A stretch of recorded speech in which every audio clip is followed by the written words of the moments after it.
साथियों, देश का कितना नुकसान हुआ है, इसका एक बहुत बड़ा उदाहरण हमारा शिपिंग सेक्टर है। आप भी जानते हैं कि भारत सदियों से दुनिया की एक बड़ी समुद्री ताकत था। हम दुनिया में शिप बिल्डिंग के सबसे बड़े सेंटर हुआ करते थे। भारत के तटीय राज्यों में बने जहाज देश और दुनिया के व्यापार कारोबार को गति देते थे। यहां तक कि आज से 50 साल पहले तक भी हम भारत में बने जहाजों का उपयोग करते थे। उस दौर में भारत का 40% से अधिक इंपोर्ट एक्सपोर्ट देश में ही बने जहाजों से होता था। लेकिन फिर देश का शिपिंग सेक्टर भी कांग्रेस की कुनीतियों का शिकार हो गया। कांग्रेस ने भारत में जहाज निर्माण पर जोर देने के बजाय विदेशी जहाजों को किराया भाड़ा देना बेहतर समझा। इससे भारत में शिप बिल्डिंग इकोसिस्टम ठप हो गया। विदेशी जहाजों पर निर्भरता ये हमारी मजबूरी बन गया। परिणाम यह हुआ कि 50 साल पहले जहां 40% व्यापार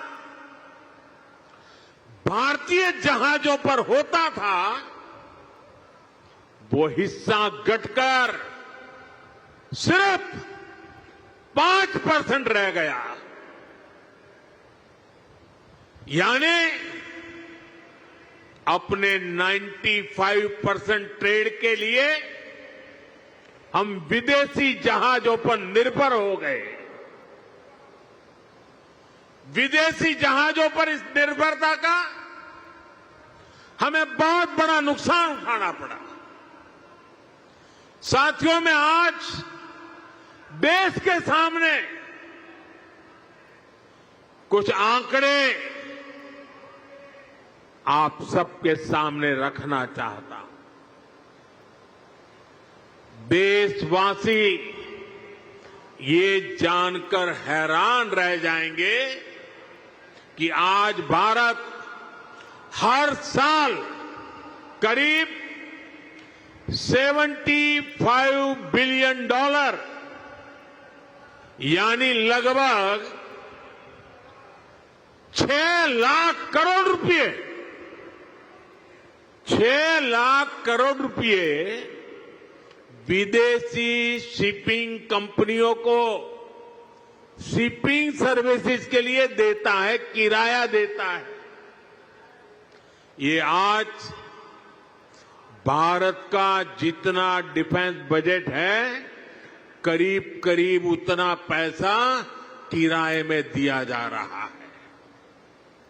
आप कल्पना कीजिए, 7 दशकों में कितना पैसा हमने सिर्फ भाड़े के रूप में दूसरे देशों को दिया है।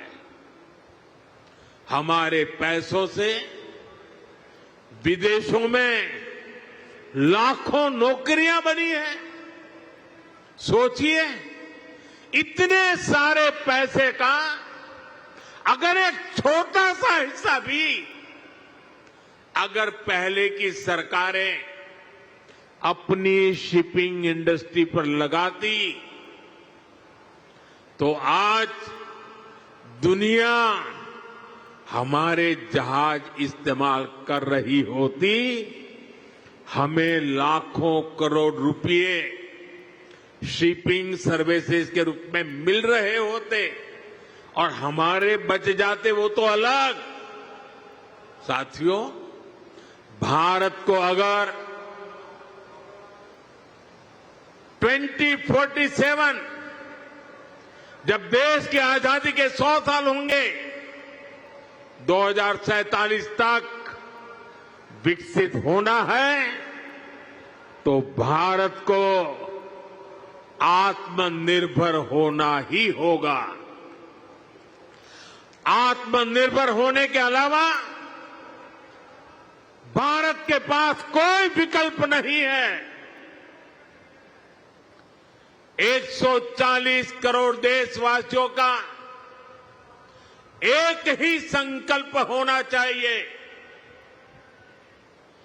चीप हो या शिप, हमें भारत में ही बनाने होंगे।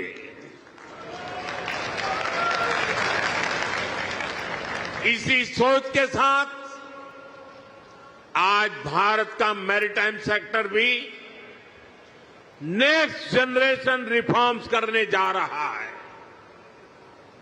आज से देश के हर मेजर पोर्ट को भांति भांति के डॉक्यूमेंट से, अलग अलग प्रोसेसेस से मुक्ति मिलेगी।